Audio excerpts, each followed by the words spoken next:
வணக்கம். இன்றைக்கி நம்ம டிஎன்பிஎஸ்சி குரூப் ஒன்னோட ப்ரிப்பரேஷன் ஸ்ட்ராட்டஜி பார்க்க போகிறோம். எல்லா சேனல்லையும் குரூப் 4 பற்றி போட்டுட்ருக்காங்க. இவங்க மட்டும் என்ன சம்மந்தமே இல்லாமல் குரூப் 1 பற்றி போட்டுட்ருக்காங்கலாம் நினைக்காதீங்க. ஆஸ் பர் நம்மளோட ஆனுவல் பிளானர் படி 2024க்கான ஆனுவல் பிளானர் டிஎன்பிஎஸ்சி வெளியிட்டிருந்தாங்க இல்லையா, அதன்படி நெக்ஸ்ட்டு வந்து எக்ஸ்பெக்டேஷனில் இருக்கிற ஒரு நோட்டிஃபிகேஷன் என்ன அப்படின்னு பார்த்தீங்கன்னா குரூப் 1 தான். ஸோ இதோட ப்ரிப்பரேஷன் ஸ்ட்ராட்டஜி என்ன அப்படின்னு நம்ம பார்க்கலாம். நீங்கள் டிஎன்பிஎஸ்சிக்கு ரொம்ப புதுசாக இருக்கலாம், இல்லை இப்போ தான் நான் வந்துட்டு என்னோடய ஸ்டடீஸை முடிச்சுட்டு மார்ச்சில் முடிச்சுட்டு நான் அதுக்கப்புறம் தான் வரப்போகிறேன், அந்த மாதிரி ஒரு கேண்டிடேட்டாக இருக்கலாம். இல்லை நான் டிஎன்பிஎஸ்சி ப்ரிப்பரேஷனில் எனக்கு 4-5 வருஷத்துக்கு மேலே எக்ஸ்பீரியன்ஸாக இருக்குது, அப்படியே கூட இருக்கலாம். பட் இந்த வீடியோ உங்களுக்கு ஏதாவது ஒரு வகையில் வந்துட்டு கண்டிப்பாக ஹெல்ப்ஃபுல்லாக தான் இருக்கும். ஸோ வீடியோவை பார்க்கலாம். டிஎன்பிஎஸ்சி குரூப் 1 அப்படிங்கிறது தமிழ்நாடு கவர்மெண்ட்லேருந்து டிஎன்பிஎஸ்சி அப்படிங்கிற ஒரு சாதனை மூலமாக ஹையஸ்ட் ஒரு பொசிஷனுக்கான ஒரு ரெக்ரூட்மெண்ட் ட்ரைவ் தான் இந்த குரூப் 1. இதில் வந்து மோஸ்ட்லி ரொம்ப உயரிய பதவிகள் அப்படின்னு சொல்லி தமிழ்நாட்டில் சொல்கிற டெப்யூட்டி கலெக்டர், டிஎஸ்பி இந்த மாதிரி பதவிகள்லாம் இதில் தான் இருக்குது. மோஸ்ட்லி இதோட நோட்டிஃபிகேஷனில் வந்துட்டு போஸ்டிங் வந்து கொஞ்சம் கம்மியாக தான் இருக்கும். அதாவது 100+ இல்லை 100ல் ப்ளஸ் ஆர் மைனஸாக தான் இருக்கும். இப்போது குரூப் 2 இல்லை குரூப் 4 அப்படிலாம் பார்த்தீங்கன்னா எல்லாம் 2000. இந்த தடவை குரூப் 2லாம் பார்த்தீங்கன்னா குரூப் 2, குரூப் 2A வந்துட்டு 5000+.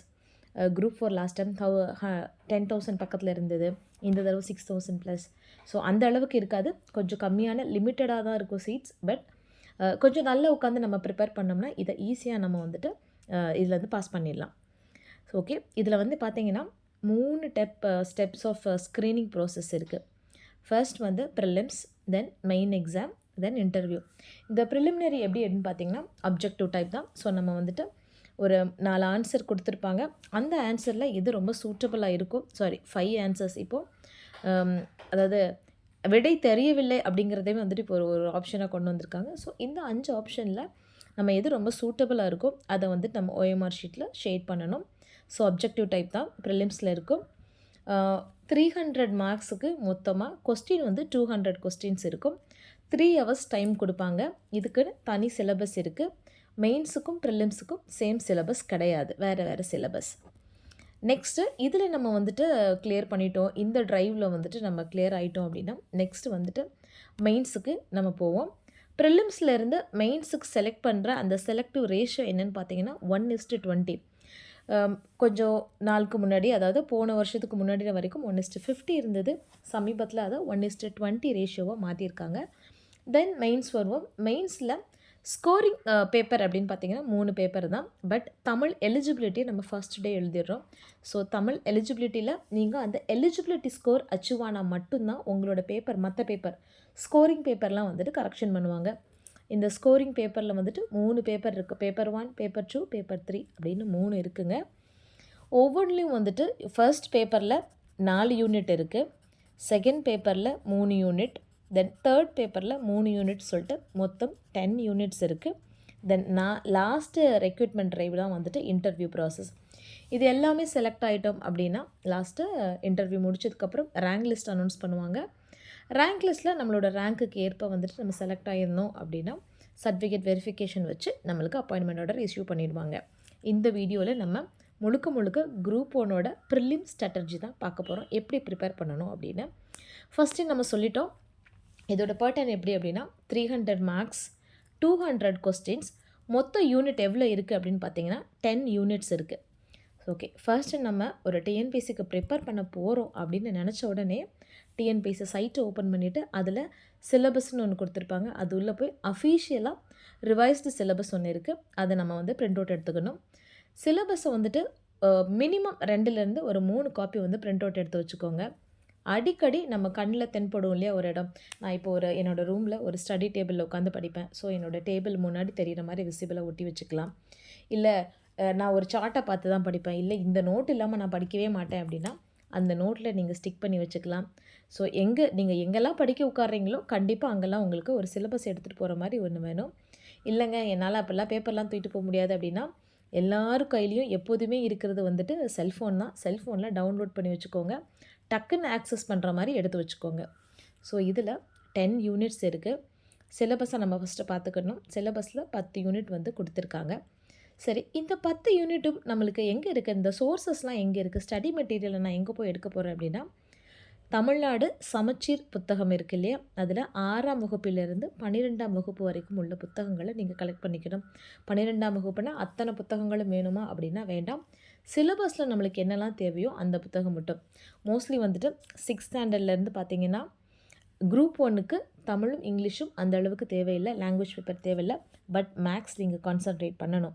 ஸோ மேக்ஸ் புக்கை கலெக்ட் பண்ணிலிருந்தோம் 6ஆம் கிளாஸ்லேருந்து 10ஆம் கிளாஸ் வரைக்கும் first maths book. Then social science இது ரெண்டுமே இப்போ கம்பைன் பண்ணி ஒரு புக்கு தான் வருது.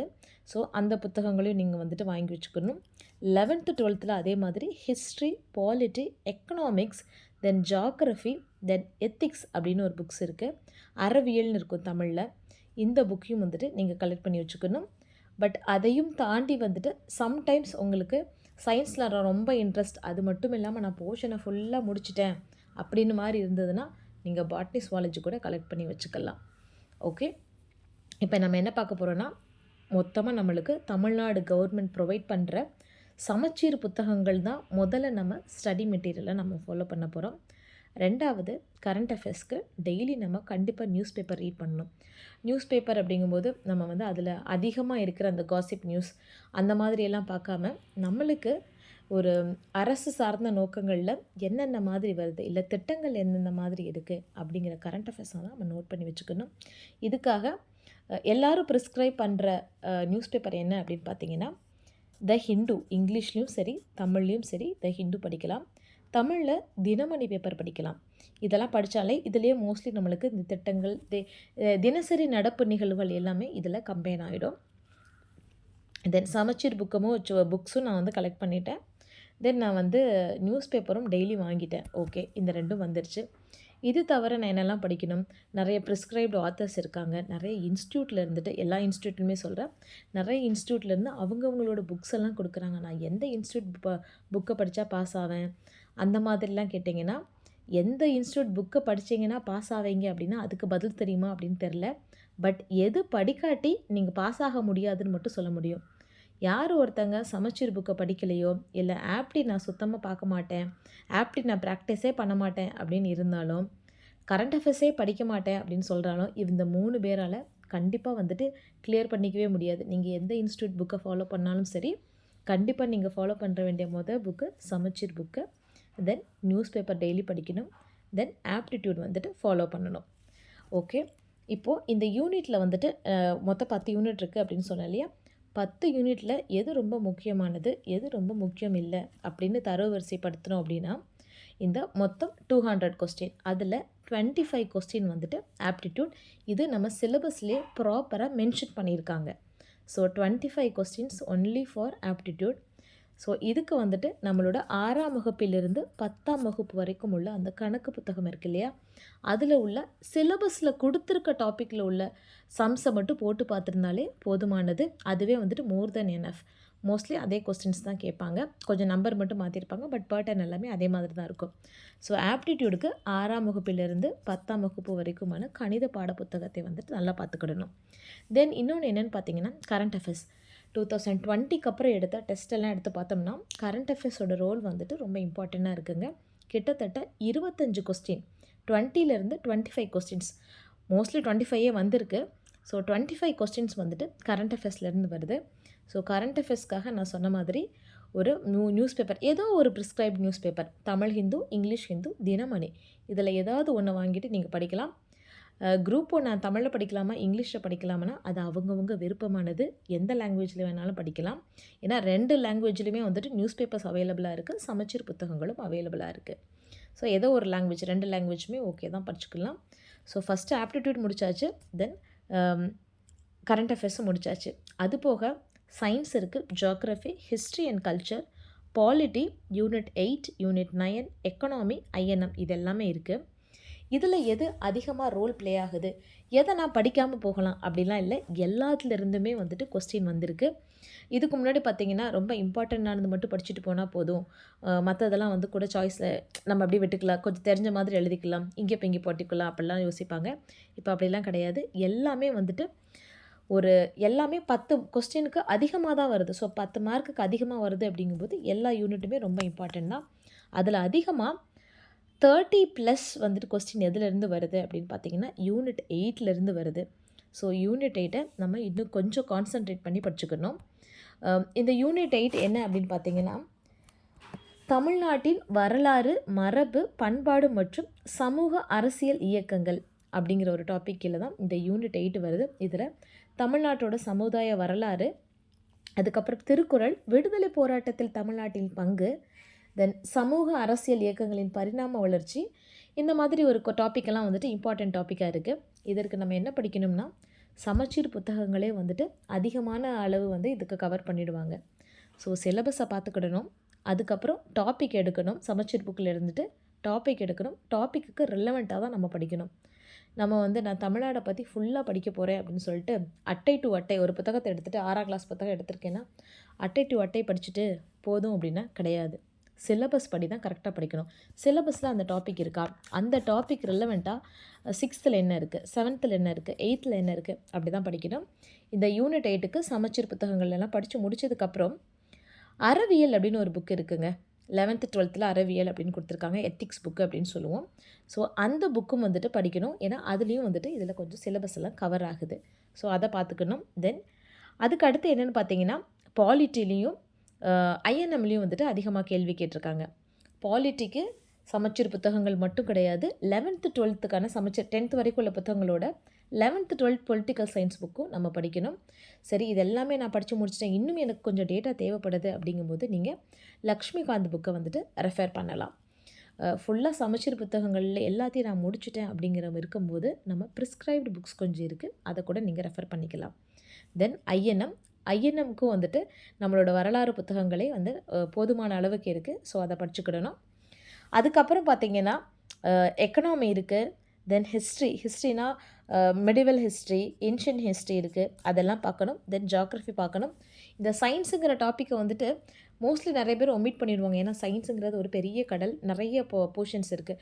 அதில் ஃபிசிக்ஸ், கெமிஸ்ட்ரி, பயாலஜி, இந்த மாதிரி அதுலேயும் பாட்னி, சுவாலஜி, இந்த மாதிரி நிறைய இருக்குது. ஸோ நம்ம அதை பார்த்த உடனே விட்டுருவாங்க. அப்படி விடக்கூடாது. நீங்கள் சிலபஸ் எடுத்துகிட்டு, சிலபஸில் சில வார்த்தைகள் ரொம்ப இம்பார்ட்டண்ட்டாக இருக்கும். டிசீசஸ் அப்படின்னா நீங்கள் 11th புக்கில், 12th புக்கில், இல்லை 10th 8th புக்கிலலாம் டிசீஸ் எங்கே இருக்கும் அதை ஒரு தடவை படித்து வச்சுக்கோங்க. இந்த மாதிரி நீங்கள் டாபிக் ரிலவெண்ட்டாக படிச்சிங்கன்னா நம்ம படிக்க வேண்டிய போர்ஷன்ஸ் கொஞ்சம் கம்மியாக தான் இருக்கும். அட்டை டு அட்டை படிக்க வேண்டாம், கொஞ்சம் ரிலவெண்ட்டாகவே படிச்சுக்கோங்க. தென் குரூப் 1ஓட ப்ரீவியஸ் இயர் கொஸ்டின் பேப்பர். இந்த கொஸ்டின்ஸ் நான் இந்த கொஸ்டின் பேப்பர்லாம் எங்கே போய் கலெக்ட் பண்ணுறது? ப்ரீவியஸ் இயர் கொஸ்டின் பேப்பர் மெயின்ஸும் சரி, ப்ரிலிம்ஸும் சரி எனக்கு கிடைக்கிறதே இல்லைன்னா டிஎன்பிசிலேயே அதுக்கு ஒரு காலம் கொடுத்துருக்காங்க, ப்ரீவியஸ் இயர் கொஸ்டின் பேப்பர் அப்படின்னு சொல்லிட்டு. அதில் போய் ஒரு இயரை செலக்ட் பண்ணிட்டீங்கன்னா அந்த இயரில் நடந்த எக்ஸாமினேஷன்ஸ் எல்லாமே வந்துடும். அதில் உங்களுக்கு தேவையான கொஸ்டின் பேப்பரை நீங்கள் டவுன்லோட் பண்ணிக்கலாம். சரி, நான் படிச்சுட்டேன், கரண்ட் அஃபேர்ஸும் படிச்சுட்டேன், ஆப்டிடியூடும் படிச்சுட்டேன், திருப்பி அதை நல்லா ரிவைஸும் பண்ணிட்டேன். நான் எதுக்கு பழைய கொஸ்டின் பேப்பரை பார்க்கணும் அப்படின்னா 2 விஷயம் இருக்குது. ஒன்று, கொஸ்டின் எந்த மாதிரி கேட்டிருக்காங்க, எந்த டாப்பிக்லேருந்து அதிகமாக வந்திருக்கு, கரண்ட் அஃபேர்ஸ் எல்லாம் எப்படி கவர் பண்ணியிருக்காங்க அப்படின்னு ஒரு அனாலிஸ் பண்ணுறதுக்கு. ஸோ அந்த அனாலிஸ் பண்ணுறதுலேருந்து நமக்கு இந்த ட்ரெண்டில் தான் நம்ம இருக்கமா அப்படிங்கிற ஒரு எண்ணம் கிடைக்கும். இன்னொன்று என்னென்னு பார்த்தீங்கன்னா, நான் ஓரளவுக்கு படிச்சுட்டேன், பட் டிஎன்பிசியோட எதிர்பார்ப்பு எந்த மாதிரி இருக்குதுன்னு எனக்கு தெரியாது. ஸோ நான் படித்து முடித்ததுக்கப்புறம் கூட இந்த மாதிரி கொஸ்டின்ஸுக்கெலாம் என்னால் ஆன்சர் பண்ண முடியுதா அப்படின்னு நம்மளோட கெப்பாசிட்டியை நம்ம ஒரு தடவை அனலைஸ் பண்ணுறதுக்கும் இது யூஸ் ஆகும். ஸோ கண்டிப்பாக ப்ரீவியஸ் இயர் கொஸ்டின் பேப்பரை ஒரு தடவை பார்த்துக்கோங்க. அட்லீஸ்ட் ஒரு 2-3 வருஷம் கொஸ்டின் பேப்பராவது ஒரு தடவை பார்த்துக்கோங்க. அதே கொஸ்டின் ரிப்பீட் ஆகும் அப்படின்னு நாங்கள் எதுலேயுமே சொல்லலை. பட் ஒரு தடவை பார்த்துக்கிட்டிங்கன்னா, ஓ இதுதான் டிஎன்பிஎஸ்சி எதிர்பார்ப்பு, இப்படியெல்லாம் இருக்கலாம், அதை பூர்த்தி பண்ணுற அளவில் என்னோடய ப்ரிப்பரேஷன் இருக்கா அப்படின்னு நம்மளை ஒரு செல்ஃப் எவாலுவேஷன் பண்ணுறதுக்கு இது யூஸ்ஃபுல்லாக இருக்கும். தென் படித்தாச்சு, நான் டெய்லி காலையிலேருந்து படிக்கிறேன், ஒரு டைம் ஷெட்யூல் போட்டு அழகாக அந்த ஷெட்யூல் பண்ணிகிட்ருக்கேன். என்னோடய ஸ்கெடியூலில் நான் ப்ராப்பராக ஃபாலோ பண்ணுறேன், அந்த மாதிரியெல்லாம் இருக்கிறேன். பட் நான் படிச்சிருக்க வே கரெக்டாக என்னால் ஆன்சர் பண்ண முடியுதா அப்படின்னு பார்க்கணும்னா நீங்கள் கண்டிப்பாக ஒரு டெஸ்ட் சீரியஸோ இல்லை ஒரு மார்க் டெஸ்ட்டோ எழுதி தான் ஆகணும். எழுதினா மட்டும்தான் நான் வந்து அதே ட்ராக்கில் இருக்கேனா அப்படிங்கிற மாதிரி ஒரு கரெக்டான ஒரு எண்ணம் நமக்கு கிடைக்கும். இதற்கு நீங்கள் வந்து நான் ஒரு பெரிய பெரிய இன்ஸ்டியூட்டுக்கு போங்க, அங்கே போய் டெஸ்ட் சீரியஸ் போடுங்க அப்படின்லாம் நான் சொல்ல மாட்டேன். நிறைய டெஸ்ட் சீரியஸ் நிறைய இடத்துலேருந்து அவைலபிளாக இருக்குது. ஃபஸ்ட்டு ஸ்கூல் புக்கில் உள்ள புக் பேக் கொஸ்டின்ஸை பார்க்கலாம், இல்லை பழைய கொஸ்டின் பேப்பரை பார்க்கலாம். அதுவும் முடியலையா நிறைய ஃப்ரீ டெஸ்ட் இருக்குது, டெலிகிராம் சேனல்ஸ் இருக்குது. ஸோ அதிலேருந்து பார்க்கலாம். இப்போ நம்மளோட சேனலில் கூட கரண்ட் அஃபேர்ஸ்க்கு அப்பப்போ ஒரு ஃப்ரீ டெஸ்ட் கொடுக்குறோம். மந்த்லி ஒன்ஸ் ஒரு ஃப்ரீ டெஸ்ட் கொடுக்குறோம். ஸோ அதெல்லாம் நீங்கள் யூஸ் பண்ணிக்கலாம். அந்த மாதிரி ஃப்ரீ டெஸ்ட் கூட நீங்கள் எழுதிக்கலாம். ஸோ இது எல்லாமே இருக்குது. தென் இதில் என்னெல்லாம் பண்ணக்கூடாது, என்னெல்லாம் பண்ணணும் அப்படின்னு பார்த்தோம்னா, ஃபஸ்ட்டு பண்ணக்கூடாது அப்படின்னா, நான் டிஎன்பிஎஸ்சி ஸ்டார்ட் பண்ணிட்டேன். அதனால் 6ஆம் கிளாஸ்லேருந்து ஒரு 12th வரைக்கும் புக்ஸ் எல்லாமே கலெக்ட் பண்ணிட்டேன் அப்படின்னு புக்காக வாங்கி தள்ளிக்கிட்டே இருக்கக்கூடாது. 12th வரைக்கும் புக்கு வாங்கி வச்சுட்டேன். தென் அந்த இன்ஸ்டியூட் புக்கு நல்லா இருக்குன்னு ஒரு ரிவ்யூ பார்த்துருந்தேன். ஓகே, அந்த இன்ஸ்டியூட் புக்கு. தென் ஒரு இன்ஸ்டியூட் புக் பார்த்தேன். அதுவும் ரொம்ப ரொம்ப நல்லா இருக்குது. அதுலேருந்து 10 கொஸ்டின் லாஸ்ட் டைம் வந்திருக்குன்னு சொல்லியிருக்காங்கன்னு சொல்லிட்டு அந்த இன்ஸ்டியூட்டோட புக்கு. இப்படியே புக்காக நம்ம வாங்கி ஒரு மெட்டீரியல் கலெக்டராக ஆயிடக்கூடாது. நம்மளுக்கு தேவை வேறு ஒரு போஸ்ட், மெட்டீரியல் கலெக்டர் போஸ்ட் கிடையாது. ஸோ உங்களோட சோர்ஸை வந்துட்டு லிமிட்டடாக வச்சுக்கோங்க.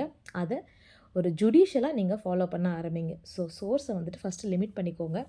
சோர்ஸை லிமிட் பண்ணிவிட்டும் சரி, இப்போ நான் ஒரு புக்கு எடுத்திருக்கேன், ஒரு 8th ஸ்டாண்டர்ட் புக் எடுத்திருக்கேன். ஃப்ரம் ஸ்டார்டிங் இன்டெக்ஸ்லேருந்து கடைசி வரைக்கும் ரெஃபரன்ஸ் வரைக்கும் நான் கடன்னு எல்லாம் படிக்க போகிறேன்னா அது தேவையில்லை. எயித்து புக்கில் நிறைய தேவையான கண்டென்ட் இருக்கும். பட் அந்த கண்டென்ட் எல்லாம் நம்மளுக்கு குரூப் 1ல் தேவையான சிலபஸில் இருக்கா அப்படின்னு தான் பார்க்கணும். சிலபஸில் உள்ள கண்டென்ட்டை மட்டும் படித்தாலே போதும். சிலபஸை தாண்டி அவங்க ஒரு கொஸ்டின் 2 கொஸ்டின் வேணால் மேபி வரலாம். பட் சிலபஸை தாண்டி மோஸ்ட்லி எந்த கொஸ்டினும் வர்றது கிடையாது. ஸோ சிலபஸில் ரொம்ப ஸ்டிக்காக இருங்க. சிலபஸை வச்சு மட்டும் படிங்க. சோர்ஸையும் கொஞ்சம் லிமிட் பண்ணிக்கோங்க. தென் ஃபஸ்ட்டு அப்டேட்டடாக இருக்கணும் இல்லையா? நம்ம முன்னாடி எப்படி டிஎன்பிஎஸ்சி இருந்தாங்களோ அதே மாதிரி இப்போ இல்லையா, அவங்க ரொம்ப அப்டேட் ஆகிட்டாங்க. ஸோ அந்த மாதிரி நம்மளோட படிப்பும் வந்துட்டு ரொம்ப அப்டேட்டடாக இருக்கணும். நம்ம ஒரு விஷயம் படித்தோன்னா அது கரண்ட் அஃபேர்ஸோட ரிலேட் பண்ணி படிக்கணும். அதோட ஓகே, இன்றைக்கி ஒரு விஷயம் இப்படி நடந்ததுன்னா அப்போ இதுக்கு முன்னாடி என்ன நடந்துச்சு அப்படிங்கிற மாதிரி ரிலேட் பண்ணி படிங்க. தென் ஒரு மஞ்சள் அப்படின்னு நம்ம பார்க்குறோன்னு வச்சுக்கோங்களேன். ஸோ மஞ்சளை பற்றி ஏதோ ஒரு நியூஸ் பார்க்குறோம் அப்படின்னா, ஓகே மஞ்சளெல்லாம் பற்றி டிஎன்பிஎஸ்சியில் கேட்பாங்களா அப்படிங்கிற மாதிரி போகாமல், மஞ்சளுக்கு ஜிஐ டேக் யார் வாங்கி வச்சுருக்காங்க, மஞ்சள் தமிழ்நாட்டில் எங்கே ரொம்ப ஃபேமஸ், இந்த மாதிரி கொஞ்சம் ரிலேட் பண்ணி படிச்சிங்கன்னா கொஞ்சம் அப்டேட்டடாகவே இருப்போம். தென் டைம் மேனேஜ்மெண்ட். என்னால் இன்றைக்கி 1 hour தான் படிக்க முடியும், என்னால் இன்றைக்கி 2 hours தான் படிக்க முடியும்னு ஒவ்வொருத்தரோட வாழ்க்கை முறையுமே வந்துட்டு வேறுமானது. பட் நம்மளோட கிடைக்கிற டைமில் நம்ம எப்படி மேனேஜ் பண்ணுறோம் அப்படிங்கிறது தான் ரொம்ப முக்கியம். எனக்கு இன்கேஸ் ஹிஸ்ட்ரி ரொம்ப பிடிச்சிருக்கு அப்படின்னா, ஹிஸ்ட்ரியை மட்டும் நான் ஃபுல்லாக படிச்சுட்டு போனால் குரூப் 1 கிளியர் பண்ண முடியுமா அப்படின்னா அது முடியாது தான். ஏன்னா குரூப் 1 சிலபஸில் தே ஹாவ் 10 யூனிட்ஸ். ஸோ 10 யூனிட்ஸ்க்குமே வந்துட்டு கான்ட்ரிபியூஷன், நீங்கள் கான்ட்ரிபியூஷன் பார்த்தீங்கன்னா 10 யூனிட்ஸுமே கான்ட்ரிபியூஷன் பண்ணுது. பட் நான் ஒரே ஒரு யூனிட் மட்டும் ரொம்ப ஃபுல்லாக படிச்சுட்டு போனேன் அப்படின்னா மீதி 9 யூனிட்ஸும் என்னால் படிக்க முடியாது இல்லையா? ஸோ டைம் மேனேஜ்மெண்ட்டுங்கிறது எல்லா யூனிட்டுக்குமே வந்துட்டு நீங்கள் இம்பார்ட்டன்ஸ் கொடுத்து படிக்கணும். ஒரே யூனிட்டில் வந்துட்டு ரொம்ப நேரம் ஸ்டிக் ஆகிடாதீங்க. மற்ற யூனிட்ஸ்க்குமே நம்ம படிக்கணும் அப்படிங்கிறத ஞாபகம் வச்சுக்கோங்க. தென் சிலபஸை ஃபுல்லாக கவர் பண்ண பாருங்கள். சிலபஸை தாண்டி எக்ஸ்ட்ரா படிக்காதீங்க. படிக்கலாம், அது உங்களோட நாலேஜுக்கு படிச்சுக்கலாம். பட் குரூப் 1க்கு சிலபஸில் கொஞ்சம் ஸ்டிக்காக இருங்க. தென் டாபிக்ஸ் படிக்கும்போது இப்போ ஒரே ஒரு டாப்பிக்கில் நான் ரொம்ப நேரம் டைம் பண்ணவும் கூடாது, டக்குன்னு மாறியும் போகக்கூடாது. சில டாபிக் பார்த்திங்கன்னா எக்ஸாம் பாயிண்ட் ஆஃப் வியூவில் வந்துட்டு அதிக இம்பார்ட்டன்ஸாக இருக்கும். இப்போ இதே சொல்லியிருந்தோம் யூனிட் 8 வந்துட்டு அதிகமாக வந்துட்டு ஸ்கோரிங் பாயிண்ட் கொடுக்குது அப்படின்னு. தென் யூனிட் 8 வந்துட்டு இன்னும் கொஞ்சம் கான்சன்ட்ரேஷனோட படிக்கலாம், இன்னும் கொஞ்சம் டைம் ஸ்பெண்ட் பண்ணி, பட் அதிலே ஸ்டிக்காக இருக்க சொல்லலாம், இன்னும் கொஞ்சம் கான்சன்ட்ரேஷன் பண்ணி படிக்கலாம். இல்லை ஃபஸ்ட்டு வந்துட்டு அதை எடுத்து படிக்கலாம். இந்த மாதிரியெல்லாம் பண்ணலாம். தென் ஓன் நோட்ஸ். நம்ம நிறைய புக்கில் இருக்கலாம், நம்ம கரண்ட் அஃபேர்ஸ் பார்க்கலாம். பட் அது எல்லாமே நம்ம கைப்பட எழுதி வச்சுக்கிட்டோன்னா நம்மளுக்கு கொஞ்சம் ஈஸியாக இருக்கும், பார்க்குறதுக்கு கொஞ்சம் யூஸ்ஃபுல்லாக இருக்கும். திருப்பி ரிவைஸ் பண்ணும்போது பார்க்குறதுக்கு யூஸ்ஃபுல்லாக இருக்கும். புக்லேயும் இருக்குது, கரண்ட் அஃபேர்ஸ்லேயும் இருக்குது. நான் இது எல்லாமே என்னோடய மெமரிக்கு ஸ்டோர் பண்ணிக்குவேன். இல்லை எனக்கு இன்னொரு தடவை புக்கை பார்த்து படித்தா தான் எனக்கு இன்னொரு தடவை படித்த மாதிரி ஞாபகம் இருக்கும் அப்படின்னா அது அவங்களோட தனிப்பட்ட விருப்பம். பட் அஸ் அ ஹோல் பார்க்கும்போது தனியாக ஒரு நோட்ஸ் மாதிரி எடுத்து வச்சுக்கிட்டோம் அப்படின்னா, இல்லை ஒரு யூடியூப் சேனலே பார்க்குறோம், அவங்க ரொம்ப அழகாக நோட்ஸ் கொடுத்துட்ருக்காங்க, ரொம்ப அழகாக கிளாஸ் எடுத்துகிட்ருக்காங்க, அதை பார்த்துட்டு அப்படியே விட்டுட்டோன்னா திருப்பி எடுத்து பார்க்கும்போது திருப்பி ஒரு 1 hour வீடியோ பார்க்குறதுக்கு டைம் வேஸ்ட்டு தான். பட் அதில் உள்ள ஒரு சின்ன பாயிண்ட்ஸை மட்டும் நம்ம ஒரு 10 லைன்ஸ்க்கோ ஒரு 20 லைன்ஸ்க்கோ நோட்ஸ் எடுத்து வச்சுட்டோன்னா டைமும் சேவ் ஆகும், நம்மளுக்கு பார்க்க வேண்டிய நேரத்தில் டக்குன்னு ரிவைஸ் பண்ணிக்கிறது ஈஸியாக இருக்கும். ஸோ ஓன் நோட்ஸை எப்போதுமே வச்சுக்கோங்க. தென் உங்களை நீங்களே எவாலுவேட் பண்ணிக்கோங்க. ஓல்டு கொஸ்டின் பேப்பர் ஆகலாம், இல்லை ஒரு டெஸ்ட் சீரியஸாக இருக்கலாம். அதை போட்டுட்டு நீங்கள் உங்களே ஒரு செல்ஃப் எவாலுவேட் பண்ணிக்கோங்க. தயவுசெய்து இன்னொருத்தவங்களோட கம்பேர் பண்ணாதீங்க, உங்களை நீங்களே எவாலுவேட் பண்ணிக்கோங்க. உங்களோட சோர்ஸ், அதாவது லிமிட்டட் சோர்ஸ், சமச்சீர் புக்கு, நியூஸ் பேப்பர், இந்த மாதிரி சோர்ஸை லிமிட்டடாக வச்சுக்கோங்க. அது எல்லாமே கண்டிப்பாக ரொம்ப எசென்ஷியலாகவும் இருக்கணும், ரொம்ப வேலிடாகவும் இருக்கணும். ஸோ எல்லோரும் கலெக்ட் பண்ணுறாங்களே அப்படின்னு நான் புக்ஸை வாங்கி வச்சுக்கக்கூடாது. தேவையானதை மட்டும் வச்சுக்கோங்க. தென் ரொம்ப ரொம்ப முக்கியமானது, நான் இந்த புக்கை ஃபுல்லாக படித்து முடிச்சுட்டேன். 2 தடவை படித்து முடிச்சுட்டேன். பட் எக்ஸாமுக்கும் நான் படித்து முடிச்சதுக்கும் ஒரு 1 மந்த் கேப் இருக்குது. ஆனால் நான் படித்து முடித்தது எல்லாமே எனக்கு ஞாபகமாக இருக்குது அப்படின்னு சொல்லிட்டு எக்ஸாம் போவோம். பட் அங்கே போய் பார்த்தா திஸ் ஆர் தேட்டில் மாட்டிக்குவோம். காரணம் என்னென்னா நம்மளோட ரிவிஷன் வந்து லேகாக இருக்கும். ஸோ எந்த அளவுக்கு நம்ம படிக்கிறதுக்கு ஒரு ஸ்கெடியூல் போட்டு படிக்கிறோமோ அதே மாதிரி ரிவிஷனுக்கும் நீங்கள் ஒரு ப்ராப்பரான டைம் ஒதுக்கணும். ரிவிஷனுக்கு ப்ராப்பராக ஒரு டைம் ஒதுக்கலை அப்படின்னா ஓவராலாக பார்க்கும்போது நம்ம போட்ட எஃபிஷியன்ட் லெவல் வந்துட்டு கொஞ்சம் கம்மியாயிடும். ஸோ ரிவிஷனுக்கு ப்ராப்பராக டைம் வந்து ஸ்பெண்ட் பண்ணுங்கள். டிஸ்ட்ராக்ஷன் வந்துட்டு ரொம்ப ரொம்ப நிறைய டிஸ்ட்ராக்ஷன் இப்போ ஜாஸ்தியாக இருக்குது. படிக்கிற டைம்லேயே வந்துட்டு டிஸ்ட்ராக்ஷன் ஜாஸ்தியாக இருக்குது. ஸோ உங்களோட மைண்டை வந்துட்டு படிக்கும்போது உங்களோட மைண்டை நேரோ ஆக்கிக்கோங்க. மற்ற சமயம் ரொம்ப ப்ராடாக வச்சுக்கோங்க. படிக்கும்போது மட்டும் டிஎன்பிசியை நோக்கி மட்டுமே உங்களோட மைண்ட் இருக்க மாதிரி பார்த்துக்கோங்க. ரொம்ப அப்டேட்டடாக இருங்க, ரொம்ப ரிலாக்ஸாக இருங்க. அதை விட ரொம்ப இம்பார்ட்டன்ட், ரொம்ப கான்ஃபிடெண்ட்டாக இருக்குது. உங்களால் முடியும் அப்படின்னு நினைங்க, கண்டிப்பாக முடியும். தென் இது எல்லாத்த விட ரொம்ப முக்கியம், டிஎன்பிசிக்கு ரொம்ப ரொம்ப அவசியம் என்ன அப்படின்னா, கடின உழைப்பு, விடாமுயற்சி இது எல்லாருமே சொல்லுவாங்க. பட் அதை விட ரொம்ப முக்கியம் என்னென்னா கன்சிஸ்டன்சி இல்லாமல் டிஎன்பிசியில் எதுவுமே சாத்தியம் கிடையாது. இன்றைக்கி நான் வந்து 24 மணி நேரத்தில் நான் வந்து 14 மணி நேரம் படிச்சிருக்கேன். பட் நான் அதுக்கப்புறம் ஒரு 2-3 நாள் படிக்கவே மாட்டேன். திருப்பி ஒரு 14 மணி நேரம் படிப்பேன் அப்படின்னா அது ரொம்ப தப்பு.